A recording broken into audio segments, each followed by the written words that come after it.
আসসালামু আলাইকুম। চলুন আজকে আমরা সমাধান করি নবম ও দশম শ্রেণীর ইংরেজি দ্বিতীয় পত্রের ট্যাগ কোশ্চেন। প্রথমত জানা যাক ট্যাগ কোশ্চেন কাকে বলে। শ্রোতার স্বীকৃতি চেয়ে যে সংক্ষিপ্ত প্রশ্ন জুড়ে দেওয়া হয় তাকে ট্যাগ কোশ্চেন বলে। ট্যাগ কোশ্চেন এর মাঝে কমা চিহ্ন এবং শেষে প্রশ্নবোধক চিহ্ন বসে। ট্যাগ কোশ্চেনের সাবজেক্ট প্রনাউন হয় সবসময়। ট্যাগ কোশ্চেনের প্রশ্ন অ্যাফার্মেটিভ হলে অ্যান্সার নেগেটিভ হবে। প্রশ্ন নেগেটিভ হলে অ্যান্সার অ্যাফার্মেটিভ হবে। ট্যাগ কোশ্চেনে প্রথমে অক্সিলারি ভার্ব দিয়ে করতে হয় এবং অক্সিলারি ভার্ব না থাকলে মেইন ভার্ব দিয়ে করতে হয়। তো ট্যাগ কোশ্চেনে কতগুলো শব্দ রয়েছে যেগুলো বরাবরের মতোই নেগেটিভ অর্থ বহন করে, যেমন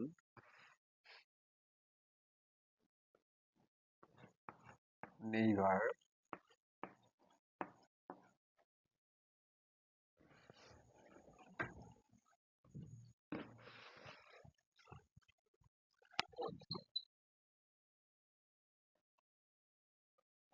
নাইদার,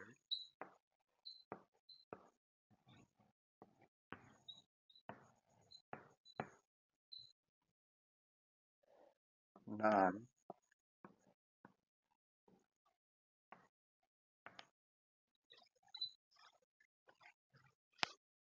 এছাড়াও কতগুলো শব্দ রয়েছে যেগুলো ট্যাগ কোশ্চেনে থাকলে তার পরিবর্তে সাবজেক্ট ইট হিসেবে ব্যবহার করতে হবে, যেমন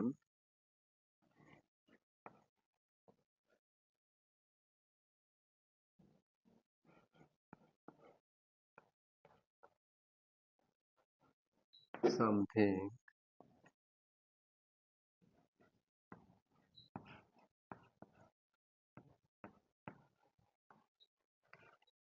nothing,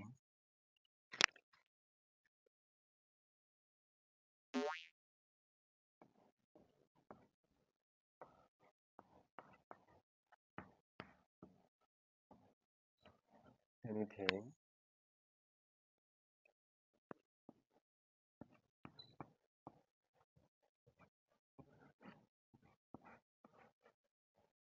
everything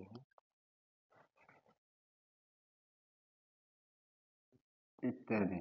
মোট কথা থিং যুক্ত কোনো শব্দ থাকলে সেটা সেই ক্ষেত্রে ট্যাগ কোশ্চেনে সাবজেক্ট ইট ব্যবহার করতে হবে।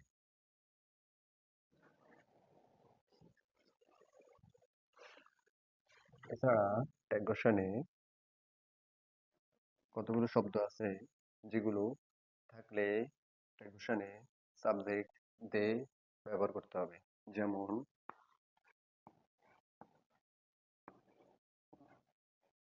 somebody,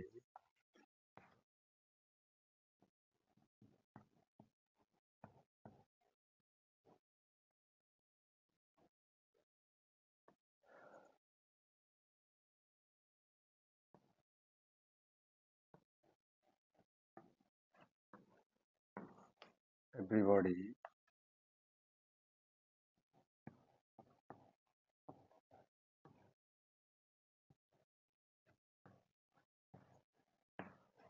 anybody,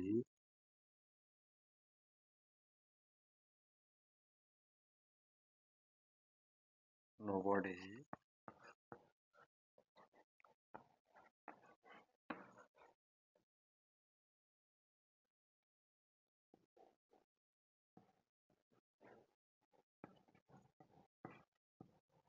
ইত্যাদি। এই শব্দগুলো যদি ট্যাগ কোশ্চেনে থাকে তাহলে সাবজেক্ট আমরা দে ব্যবহার করতে হবে।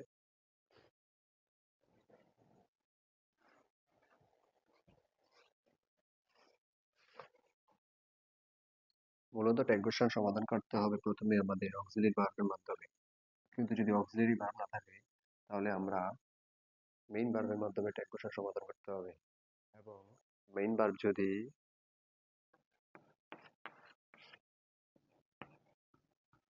প্রেজেন্ট হয়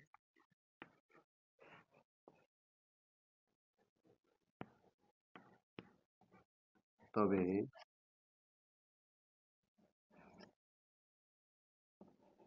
ডু বসবে এবং পাস্ট হলে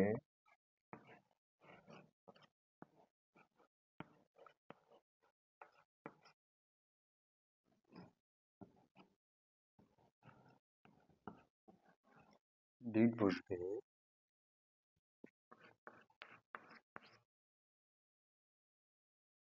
তাছাড়া বার্বের শেষে এস বা এস থাকলে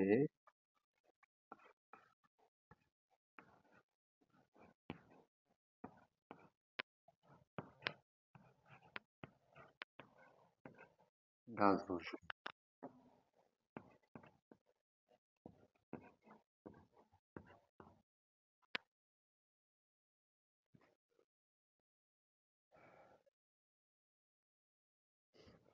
যদি উল্লিখিত কোনোভাবে এটা কোশ্চেনের সমাধান করা না যায়, তবে সেক্ষেত্রে আমাদেরকে কোশ্চেনের প্রশ্ন কোন সেন্টেন্সের অধীনে আছে সেটা আমাদের খেয়াল করতে হবে। যদি ইম্পারেটিভ সেন্টেন্স হয়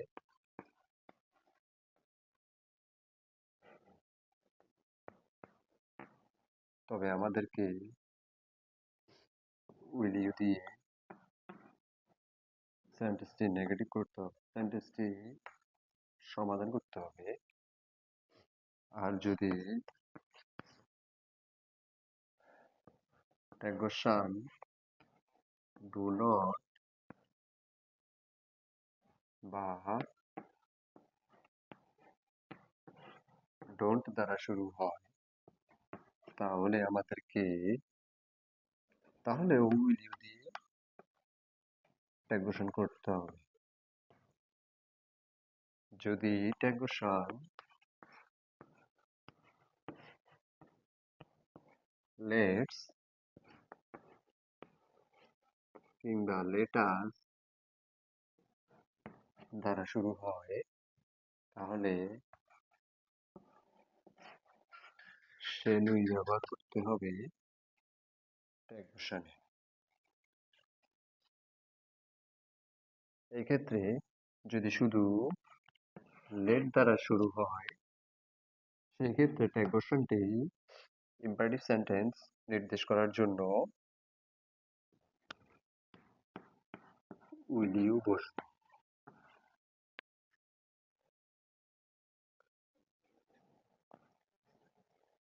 তো এই ক্ষেত্রে আমাদের খেয়াল করতে হবে প্রথমে কোশ্চেন এর মধ্যে অক্সিলারি ভার্ব কোনটা আছে, সেই অক্সিলারি ভার্ব দিয়ে এবং সাবজেক্ট কি আছে সেই ভার্ব দিয়ে, সেই সাবজেক্ট এবং সেই ভার্ব দিয়ে আমাদেরকে কোশ্চেনটা সমাধান করতে হবে।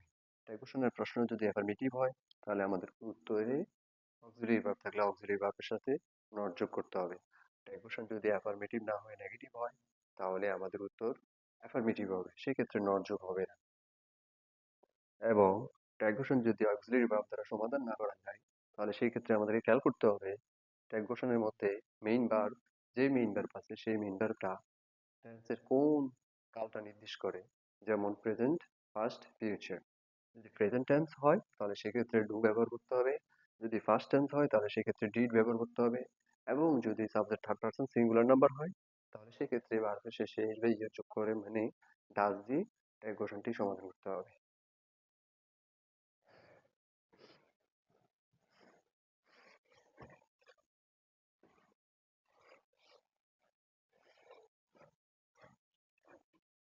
কোশ্চেন যদি ডু নট বা ডোন্ট দ্বারা শুরু হয় তাহলে আমাদেরকে সেক্ষেত্রে উইল ইউ ব্যবহার করতে হবে কোশ্চেন সমাধান করার জন্য।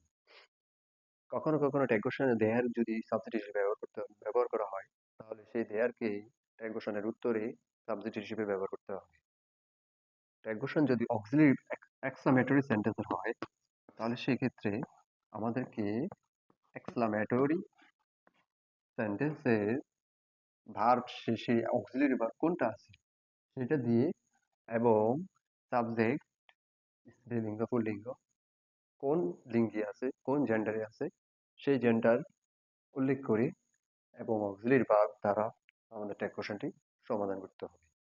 এই ক্ষেত্রে কখনো কখনো ইজেন্ট ইট আসে, ইজেন্ট হি আসে, ইজেন্ট শি আসে, তারপর আরএন্ট হি, আরএন্ট শি বা ওয়াজেন্ট শি, ওয়াজেন্ট হি এভাবে আসে। তো চলুন কথা না বাড়িয়ে আমরা কয়েকগুলো ট্যাগ ঘোষণের সমাধানে যাচ্ছি। যেমন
তো হি ইজ ক্রাইং, ক্রাইং এর জন্য এখানে ভার্ব অক্সিলারি আছে ইজ, সেন্টেন্সটি অ্যাফার্মেটিভ, তাই ইজ এর সাথে নট যোগ করতে হবে isn't, subject he, isn't he. None can do it, auxiliary verb can, auxiliary verb do, none negative শব্দ কিন্তু সাবজেক্ট হচ্ছে দে। তাহলে আমরা এখানে নান যেহেতু নেগেটিভ, তাহলে উত্তর হবে অ্যাফার্মেটিভ। ক্যান দিয়ে করতে পারে, ডু দিয়ে করতে পারে, ক্যান দে কিংবা ডু দে। এখানে আবার সাবজেক্ট ইট আছে, ইট হিসেবে করতে পারি, আমরা ক্যান দিয়ে করব, ক্যান দে। এরপরে আসি ভার্বস। ভার্বস ক্যান ফ্লাই, পাখিরা আকাশে উঠতে পারে। তো বা পাখিরা উড়ে। তো এই ক্ষেত্রে পাখিরা উঠতে পারে, এখানে বার্ডসটা হচ্ছে বহুবচন, মানে প্লুরাল নাম্বার, তাহলে আমাদের সাবজেক্টটা হবে প্লুরাল। প্রনাউন হলে বার্ডসের প্রনাউন এখানে প্লুরাল হিসেবে আমরা দে ব্যবহার করতে পারি। আর ক্যান একটি অপারেটর বা অক্সিলারি ভার্ব, সেহেতু আমাদের ক্যান দে আসে। এবং এটা প্রশ্ন যেহেতু অ্যাফার্মেটিভ, তাহলে উত্তর হবে নেগেটিভ, ক্যান এর সাথে নট যোগ হবে ক্যান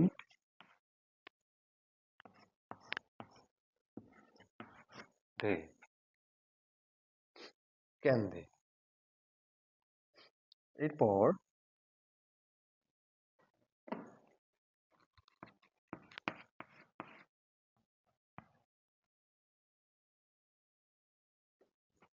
আমরা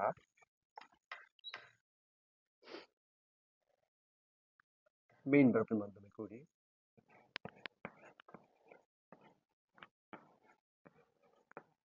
nobody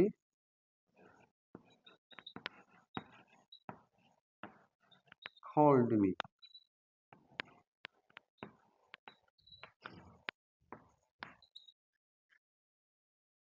এক্ষেত্রে nobody nobody আমাদের নেগেটিভ শব্দ, সাবজেক্ট দে আসবে, called ফার্স্ট টেন্স, তাহলে ডিড আসবে। যেহেতু প্রশ্ন নেগেটিভ, তাহলে আমাদের উত্তর হবে affirmative, didn't they, did they, sorry, did they।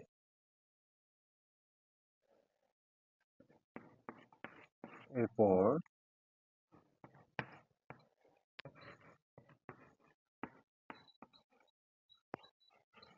Nothing is impossible,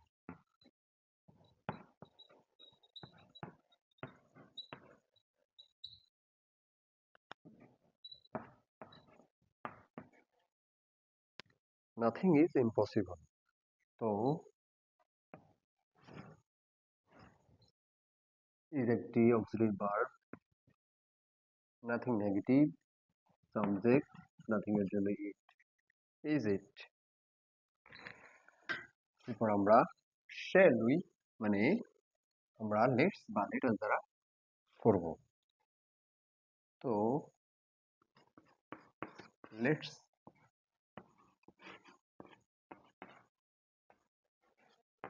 go out,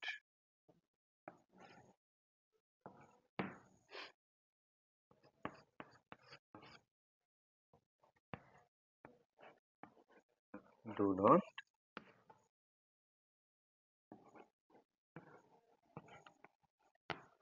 make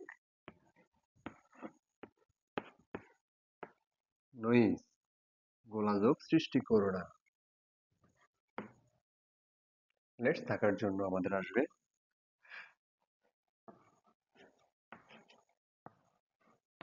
shall we, এবং ডু নট বা ডোন্ট থাকার জন্য আসবে উইল ইউ। কিংবা ডু নট বা ডোন্ট সেন্টেন্সটি একটি ইম্পারেটিভ সেন্টেন্স। তো ইম্পারেটিভ সেন্টেন্সের ক্ষেত্রে ট্যাগঘোষণে উত্তর হয় উইল ইউ, এবং ডু নট বা ডোন্ট যুক্ত সেন্টেন্সে ট্যাগঘোষণে উত্তর হয় উইল ইউ।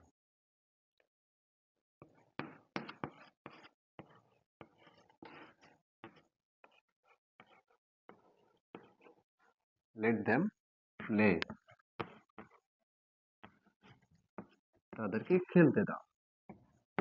তো এই ক্ষেত্রে লেট দ্বারা সেন্টেন্সটিকে ইম্পারেটিভ বোঝানো হয়েছে, তাহলে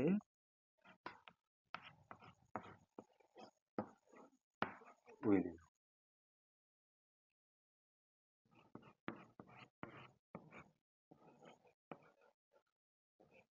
I am a student,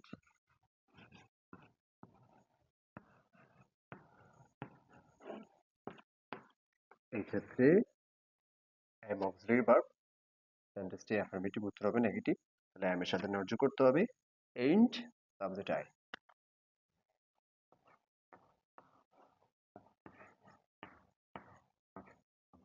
and I. এরপর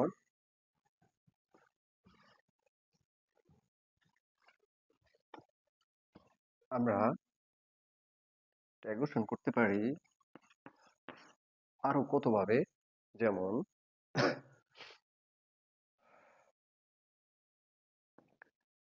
যেমন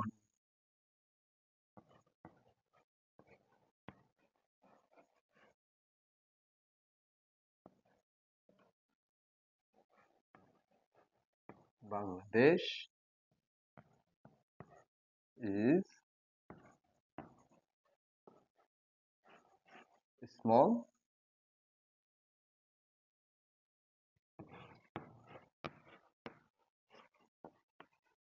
country। এখানে ইসটা হচ্ছে অক্সিলারি ভার্ব, তাহলে ইজ, যেহেতু সেন্টেন্সটি অ্যাফার্মেটিভ উত্তর হবে নেগেটিভ, নর্য করতে হবে ইজেন্ট ইট, ইজেন্ট ইট। বাংলাদেশকে আমরা সাবজেক্ট হিসেবে ধরছি এবং সেটা প্রোনাউন হিসেবে ইট ব্যবহার করছি। এরপর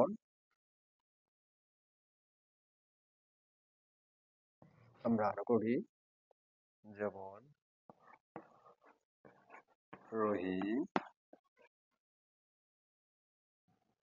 and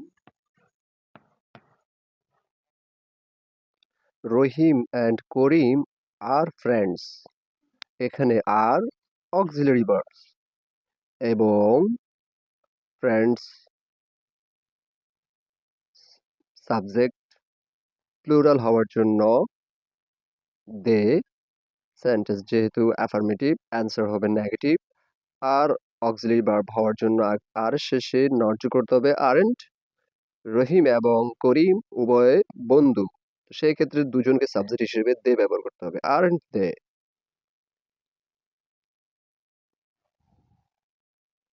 এরপর how charming the scenery is, অথবা how charming the scene is, how beautiful the flower is, এগুলো এক্সক্লামেটরি সেন্টেন্স। এক্সক্লামেটরি সেন্টেন্স হওয়ার জন্য এক্সক্লামেটরি সেন্টেন্সের শেষে যে ভার্বটি থাকবে তার মাধ্যমে এবং সাবজেক্ট যা হবে তাহার প্রোনাউন হিসেবে ব্যবহার করে আমরা ইহাকে এক কোশ্চেনটা সমাধান করতে পারি। এখানে ইজ যেহেতু অক্সিলারি ভার্ব সেহেতু ইজ, এবং সেন্টেন্সটি যেহেতু অ্যাফার্মেটিভ তাহলে ইজের শেষে নর্য করতে হবে ইজেন্ট, আর সিনটা আমরা সিনের প্রোনাউন হিসেবে আমরা ইট ব্যবহার করছি, তাহলে ইজেন্ট ইট। এক্ষেত্রে কখনো কখনো অক্সিলারি ভার্ব ইজ থাকে, কখনো ওয়াজ থাকে, কখনো আর থাকে। যাই থাকুক তাহা দিয়ে এবং সাবজেক্ট দিয়ে আমাদের ইকুয়েশনটি সমাধান করতে হবে। তবে অবশ্যই সাবজেক্টের প্রোনাউন ব্যবহার করতে হবে। এক্ষেত্রে সিঙ্গুলার নাম্বার হতে পারে, প্লুরাল নাম্বার হতে পারে, আবার কখনো কখনো স্ত্রীলিঙ্গ পুল্লিঙ্গ হিসেবেও ব্যবহার করা হয়। এখানে কমন জেন্ডার হিসেবেও ব্যবহার করা হয়। তা আসুন পরবর্তীটা আমরা সম্পন্ন করি। I shall help you.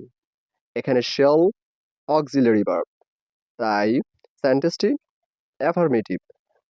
তো শেলের শেষে নর্জ করতে হবে। শেলের শেষে নর্জ করলে সেন্ট হবে, আই সাবজেক্ট, সেন্ট আই।